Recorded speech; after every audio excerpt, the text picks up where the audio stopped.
Hello' friends, এই season 2টো আপোনালোকে গম পাইছে নিশ্চয় যে এটা বিয়াৰ ছিজন চলি আছে। আপোনালোকে কমচে কম এখন বিয়া হ'লেও এটেণ্ড কৰিছে আৰু বিয়াবিলাকত যিখিনি কমন বস্তু আপোনালোকে নিশ্চয় জানে বা দেখিছে, যিখিনি ভাল পায় আপোনালোকৰ বাৰু কোনটো মুহূৰ্ত ভাল লাগে এখন বিয়াৰ? মই কওঁ মোৰ ভাল লগা মুহূৰ্তটো হ'ল জোৰোণটো। মানে বিয়াৰ আগত যিটো প্ৰস্তুতি থাকে বিয়াখনৰ দিনটোৰ কাৰণে, যেনেকৈ দৰাই কইনাক আনিবলৈ যায় তাৰ আগদিনা বা সেইদিনাই জোৰোণটোৰ এটা সময় আহে।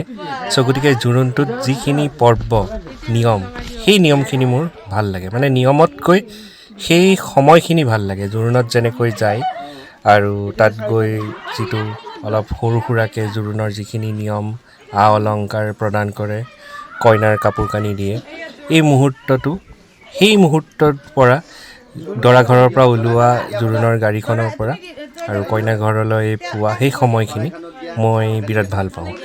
গতিকে মই তেনে এখন ঘৰুৱা বিয়া এটেণ্ড কৰিলোঁ আৰু তাৰে এটা সৰু ভিডিঅ' লৈ মই আপোনালোকৰ আগত উপস্থিত হৈছোঁহি। এই ভিডিঅ'ত এনেকুৱা একো নাপায় যে মই এইটো খালোঁ সেইটো খালোঁ, মই এনেকুৱা একো নকওঁ, কিন্তু মানে বিয়াৰ ৰিলেটেড কিছুমান মানে মোৰ অনুভৱ মই আচলতে শ্বেয়াৰ কৰিব বিচাৰিছোঁ।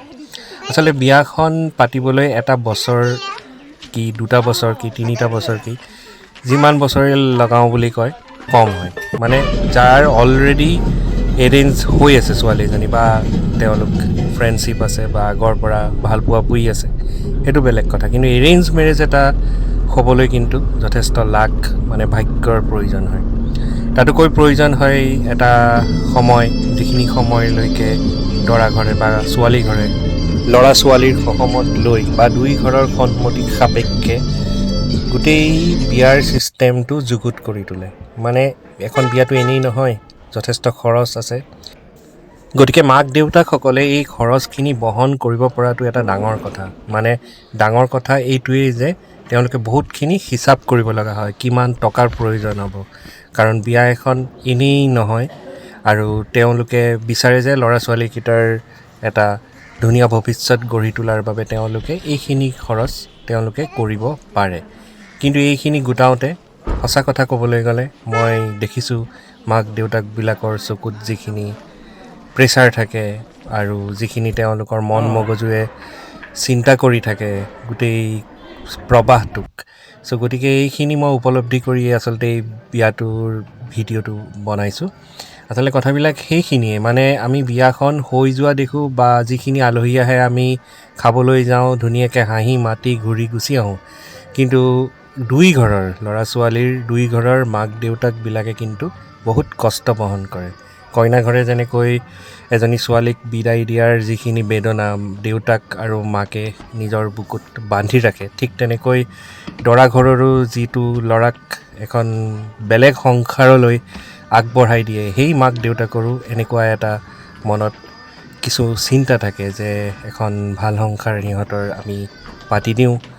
গতিকে কথাবিলাক এনেকুৱা। আচলতে এখন বিয়া এখন ধুনীয়া পৃথিৱী গঢ়িবৰ কাৰণে আচলতে এখন বিয়া হয়। আৰু আজিৰ দিনত যিমানখিনি ঘটনা দেখি আছোঁ, বিয়াবিলাক তিষ্ঠি নাথাকে, কাৰণ বিশ্বাস বস্তুটো আচলতে কমি গৈছে ল'ৰা ছোৱালীবিলাকৰ মাজত। গতিকে এই কথাবিলাক লৈ আচলতে আমাৰ সামাজিক ব্যৱস্থাটোৰ যথেষ্ট দায়িত্বশীলতা এটা বস্তু আহি পৰিছে। আচলতে আমি গোটেইখিনিয়ে আচলতে ইয়াত জড়িত। আচলতে আমাৰ এখন সমাজ গঢ়িবলৈ হ'লে, এখন ধুনীয়া পৃথিৱী গঢ়িবলৈ হ'লে আচলতে আমাৰ এই বিয়াখন আচলতে এখন ভাল বিয়ালৈ আমি ৰূপান্তৰিত কৰিব লাগিব। কেৱল মেটেৰিয়েলিষ্টিক বিয়া নহয়। মই এইটো ক'ব বিচৰা নাই যে আমি 10 লাখ টকাৰ হীৰা দিলোঁ, 20 লাখ টকাৰ সোণ দিলোঁ বা 30 লাখ টকাৰ খানা দিলোঁ। আচলতে কথাটো তেনেকুৱাত নপৰে। আচলতে বিয়া এখন চিম্পুল হ'লেও সেই যিটো দুই ঘৰৰ সম্বন্ধ, সেই দুই ঘৰৰ সম্বন্ধটোৱে আচলতে গোটেই দেশখনৰ বাবে, পৃথিৱীবাসীৰ বাবে এটা ভাল আশাৰ ভাণ্ডাৰ যাতে কঢ়িয়াব পাৰে, আমাৰ তেনেকুৱা এটা প্ৰচেষ্টা আমাক দৰকাৰ। সকলোৰে মুখত হাঁহি থকাটো আমি বিচাৰোঁ, যাতে ভৱিষ্যতৰ প্ৰজন্মলৈ এটা নতুন আশা কঢ়িয়াই আনে এখন বিয়াই, নতুন আদৰ্শ দেখুৱাই, নতুন ধুনীয়া এটা এটমছফিয়াৰ সৃষ্টি কৰিব পাৰে। গতিকে এখন বিয়াৰ সুন্দৰতাটো আচলতে বহুত বহল।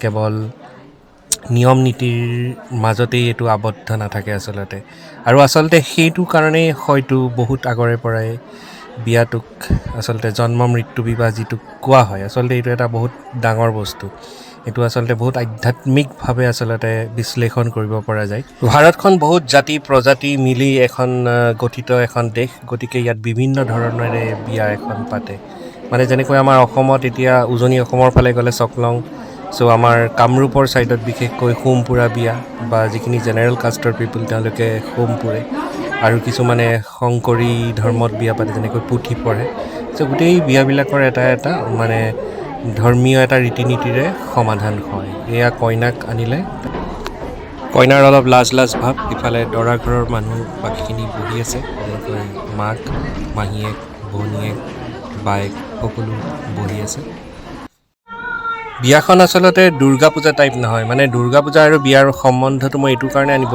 বিচাৰিছোঁ যে বিয়াখন হ'ব বুলি কৈ বিয়াখন সমাপ্ত হৈ যায় কইনাক লৈ আহে দৰাই পিছত কিছুমান নিয়ম থাকে সেইখিনি নীতি নিয়ম সকলোৱে পালন কৰে কিন্তু দুৰ্গা পূজাটো কি হয় তেনেকৈ মানে ছমাহৰ পৰা দুৰ্গা পূজা আহিছে ছেপ্টেম্বৰত অক্টোবৰত এনেকৈ ভাবি থাকে তাৰপিছত দুৰ্গা পূজা তেনেকৈ সপ্তমী অষ্টমী নৱমী দশমী চ' 4 দিনত বিয়া মানে দুৰ্গা পূজাটো শেষ হৈ যায় ভাচনিৰ দিনা আৰু মানুহখিনি যথেষ্ট আৱেগিক হৈ পৰে দোকান পোহাৰ বন্ধ হৈ থাকে কিছুমানে নিজে মিঠাই খুৱাবলৈ ঘৰলৈ মাতে কিছুমানক সেইটো যিটো এইটো এটা নীতি নিয়ম আছে কিন্তু বিহুটো অলপ বেলেগ ধৰণৰ বিহুটো শেষ হ'লেও বিহুৰ পিঠা পনা যিটো এটা মানে স্বভাৱগত যিটো প্ৰাকৃতিক প্ৰভাৱ এটা থাকে সেইটো সোনকালে শেষ নহয় গতিকে বিয়াখনত কি হয় শেষ হ'লেও বিয়া যেতিয়া নতুন ছোৱালী এজনী আহি পায় আৰু দৰা ঘৰত থকা যিবিলাক বয় বস্তু ঠিক কৰোঁতে যোনটো এটা সময় লাগে সেইটো এদিনতে নহয় মানে 2-3 দিনলৈ বস্তু এসপ্তাহলৈ চলি থাকে আৰু মানুহ আহে কইনাক চাবলৈ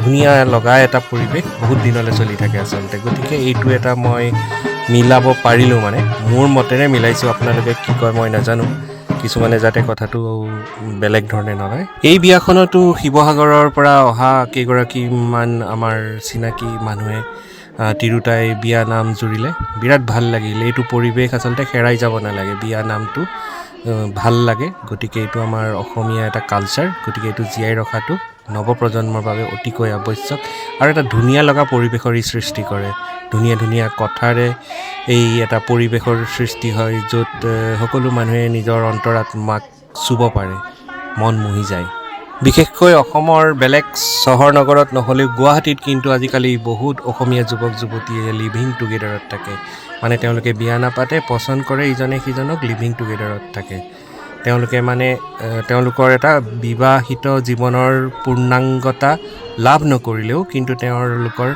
এটা যে শাৰীৰিক সম্বন্ধ হয় সেইটো লিভিং টুগেডাৰৰ কথাটোৱে আমাক বুজাই দিয়ে কিন্তু ঘটনাটো হৈছে এনেকুৱা সেইটোক বহুতে ছাপোৰ্ট কৰিবও খোজে নকৰিবও খোজে আৰু কথা এটা আছে কিছুমান পৰিৱেশেহে এখন বিয়াৰ সৃষ্টি কৰে আৰু হয়তো তেনেকুৱা এটা পৰিৱেশ ল'ৰা ছোৱালী খালে যেতিয়ালৈকে নাপায় নিজকে প্ৰস্তুত নহয় বুলি ভাবে তেতিয়ালৈকে তেওঁলোকে লিভিং টুগেডাৰত থকাটোৱে ভাল বুলি ভাবে কাৰণ বহুতো ঠাইত দেখা যায় যে বিয়া কৰাৰ পিছতো তেওঁলোকৰ জীৱনটো শান্তি নাহে আৰু বিয়া কৰাৰ পিছদিনাখনেই বহুতৰ সংসাৰ ভাগি যায় গতিকে এনেকুৱা কিছুমান কথাৰে চাগে ইজনে সিজনক বুজাৰ কাৰণে সময় লয় কিন্তু এই সময় লোৱাটোৰ এটা নিৰ্দিষ্ট সময়সীমা বান্ধিব নোৱাৰিলেও কিছুমান কথা ল'ৰা ছোৱালীয়ে আচলতে জনাটো উচিত যে তেওঁলোকে কেনেকৈ কিমান দিন কটাব আচলতে কথাটো তেনেকুৱা ধৰণৰ অপশ্যনটো বহুত থাকে ক'ব যে নাই মোৰ ছেটেল হোৱা নাই মোৰ এইটো হোৱা নাই সেইটো হোৱা নাই কিন্তু মই জনাত আচলতে বিয়া এখন হোৱাৰ পাছতহে মানুহৰ যিটো মানে এটা মেচিউৰিটি সেইটো কিন্তু পূৰ্ণভাৱে প্ৰকাশ পায় আৰু সেই তাৰ ৰেছপনচিবিলিটিৰ যোগেদিয়ে মানুহে নিজক প্ৰতিষ্ঠিত কৰিব পাৰে আপোনালোকে ভাবিব কথাষাৰ হয়নে নহয় বা মোৰ ভুল হৈছে নেকি বা নতুন চামে কিবা এনেকুৱাৰ বিৰোধিতা কৰি কিবা ক'ব লগা আছে নেকি একো ডাঙৰ কথা নহয় এইটো মোৰ নিজৰহে কথা কিন্তু আপোনালোকৰ নিজৰ মতামত নিশ্চয় মই জানিব বিচাৰিম গতিকে এনেকুৱা কিছুমান কথাৰে মোৰ এই ভিডিঅ'টো বনাইছোঁ আচলতে আজি চ' বিয়াখনটো হৈ গ'ল এনেকৈ হৈ গ'ল এতিয়া দৰা গৈছে আপোনাৰ নদীৰ ঘাটলৈ পানী তুলিবলৈ আফটাৰ দি জোৰোণ এয়া দৰাৰ সখী তাৰপিছত এটা ধুনীয়া ছাতিৰে তেওঁলোক গৈছে আৰু এতিয়া বিৰাট ধুনীয়া এটা পৰিৱেশ সকলোৰে মন মানে ধুনীয়া ৰাইজৰ পদূলিত উদুলি মুদুলি টাইপৰ হৈ আছে তাৰপিছত এই গাঁৱৰে এই তিৰোতাগৰাকীয়ে এই ডেকা যুৱক দুজনক একদম প্ৰশ্নৰে থান বান কৰি দিছে। এটা এনচাৰো দিব পৰা নাই। সুধিছে কি দিনত থাকে শুই ৰাতি থাকে জাগি, মানে মোৰ কথাটো কোৱা ভুল হৈছে, মানে গৰুৰ পঘাডালৰ কথা সুধিছে। এইবিলাক মগজলৈ নাহে কেতিয়াবা, ইমান ধুনীয়াকৈ সুধিছে আৰু তেওঁ বহুত এক্সপাৰ্ট।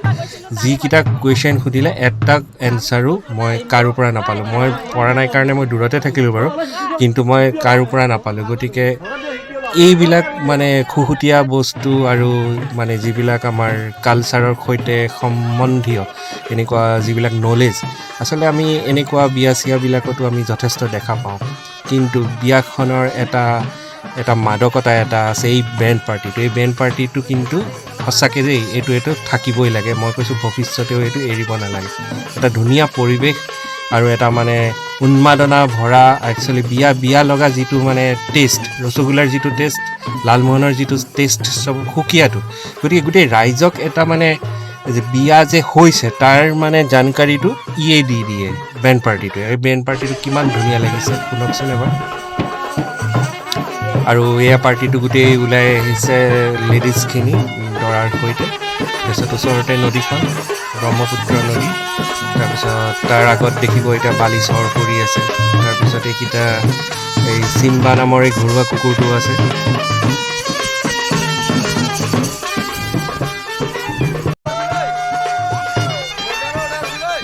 এয়া তললৈ নামি আহিছে সকলো ৰাইজ আৰু ডেকা বন্ধুসকলে ওপৰৰ পৰা মানে অলপ খুহুতীয়া কথা কৈ জমাই আছে। আৰু এয়া দেখিব এতিয়া সকলো মানে শুকান কৰি ব্ৰহ্মপুত্ৰই পৰিচয় দিছে। চীনাই বান্ধ সৃষ্টি কৰাৰ কাৰণে যিটো পৰিৱেশৰ সৃষ্টি হৈছে, সকলো শুকাই গৈছে। এইটো হ'ব নালাগে যে ব্ৰহ্মপুত্ৰখন শুকাই গ'ল আৰু আমাৰ যিবিলাক মানে বিল্ডাৰ্ছবিলাকে আহি ব্ৰহ্মপুত্ৰত বিল্ডিং বনাই দিলে কোটি কোটি টকাৰ। এইটো যাতে কেতিয়াও নহয়। এটলিষ্ট অসমত মানে যিকোনো কাম হৈ যায়তো, গতিকে বিল পুতি আৰু ঘৰ বনোৱা মানুহ ইয়াত মানে বহুত বেছি আছে। চ' গতিকে ব্ৰহ্মপুত্ৰখনত যাতে বিল্ডিং নবনায় তাৰ বাবে মই এটা অনুৰোধ এই ভিডিঅ'টোৰ যোগেদিয়েই অসম চৰকাৰ আৰু সকলো বিল্ডাৰলৈ মোৰ এটা অনুৰোধ থাকিল। এয়া দৰাই পানী তুলিছে। পৃথিৱীখন ইয়াৰ পৰা চালে গম পায় যে এয়া এখন মানে গোল পৃথিৱী, মানে ঘূৰণীয়া পৃথিৱী, গোল টাইপ, মানে এইফালেও গোল এইফালেও গোল। আৰু সেয়া আগলৈ এখন উত্তৰ গুৱাহাটী দেখা নাপায় আপোনালোকে, কিন্তু মই দেখিছোঁ তাত। চ' এনেকুৱা এটা পৰিৱেশ আৰু বিয়াতহে পোৱা যায় বুলি মই ভাবোঁ। কাৰণ বাকী দিনবিলাকটোতো এনেই সকলোবিলাক চন পৰা মাটিৰ দৰে পৰি থাকে। গতিকে এয়া বিয়াৰ বেণ্ড পাৰ্টিয়ে তেওঁলোকৰ যিখিনি সংগীতময় সাধনাৰে উৎফুল্লিত কৰি ৰাখিছে সকলো ৰাইজক। বহুতো বেণ্ড পাৰ্টিয়ে তেওঁলোকৰ নিজৰ এটা মানে এটা নিয়ম থাকে যে কিমান টকা ল'ব এনিশাত বা দিনটোত। এওঁলোক দৰঙৰ পাৰ্টি হয়, বিৰাট ধুনীয়া গান তেওঁলোকে সুৰ দিব জানে আৰু এওঁলোকে টোটেল 8,000 টকা লৈছে এই দিনটোলৈ। আৰু ভাল লাগিল তেওঁলোকৰ পাৰফৰ্মেঞ্চ দেখি।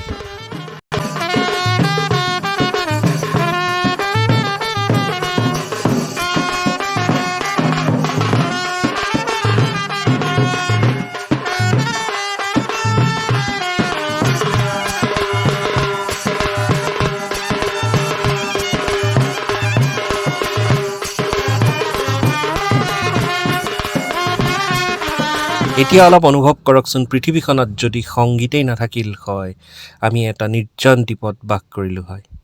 কিন্তু সেই নিৰ্জনতাও এটা সংগীতেই হয়। কিন্তু এতিয়া এই বিয়াখনত আমাৰ যিখিনি আমাৰ মনৰ ফূৰ্তি, সেইখিনি প্ৰকাশ পাইছে এই ভিডিঅ'টোত।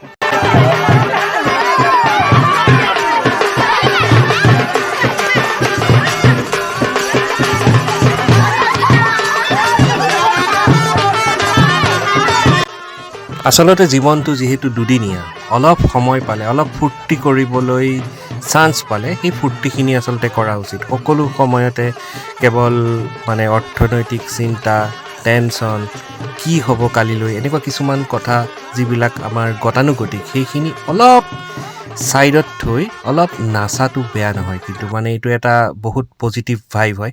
এয়া কইনা আহি পালেহি, কইনাৰ ককায়েকে সম্বন্ধীয় ককায়েকে আহি তাইক থৈছেহি। এইটো এটা শেষ পৰ্ব। বাকী আৰু সেই সৰু সৰু ল'ৰা ছোৱালীবিলাকে বিশেষকৈ ল'ৰাবিলাকে মোবাইলবিলাক লৈ মানে খেলি আছে গোটেই নিশাটো তেওঁলোকে চাব কাৰণ তেওঁলোকৰতো পূজাৰীৰ নিয়ম কানুনো নাজানে নাই কোনো চিন্তাধাৰা এইবিলাকত গতিকে তেওঁলোকে মোবাইল চোৱাৰ বাহিৰে বেলেগ কাম নাই আৰু চকুত টোপনি ওপৰত মহ ভৰিত কামোৰ গতিকে তেওঁলোকে এতিয়া মোবাইল চাই পাৰ কৰিছে তেওঁলোকৰ মানে এইটো কষ্টৰ দিন আৰু তথাপিও এয়া দৰা কইনাৰ গোটেই নিয়ম কানুনখিনি হৈ গ'ল এতিয়া নিশা 2:30 হ'ল আৰু অলপ সময় পাছতেই আজানেই দিব গতিকে এতিয়া যিসকলে বাছত আহিছিল তেওঁলোক অলৰেডি বাছত উঠিলগৈ আৰু আমি যিসকলে সোনকালে ঘৰলৈ উভতিব পাৰিম তাকে কামনা কৰি আছোঁ গতিকে ৰৈ শেষত বিয়াখন এনেদৰেই সমাপ্ত হ'ল আৰু আপোনালোকৰ বাবে এই ঘৰুৱা ভিডিঅ'টি মই আগবঢ়ালোঁ কেনেকুৱা লাগিল ক'ব অলপ দীঘলীয়া ভিডিঅ' হ'ল কিন্তু মই মোৰ মনৰ কথাবিলাক প্ৰকাশ কৰিবলৈ অলপ চান্স পালোঁ ধন্যবাদ জয় আই অসম জয় হিন্দ জয় ভাৰত মোৰ ভিডিঅ' চাই থাকিব লাইক কৰিব শ্বেয়াৰ কৰিব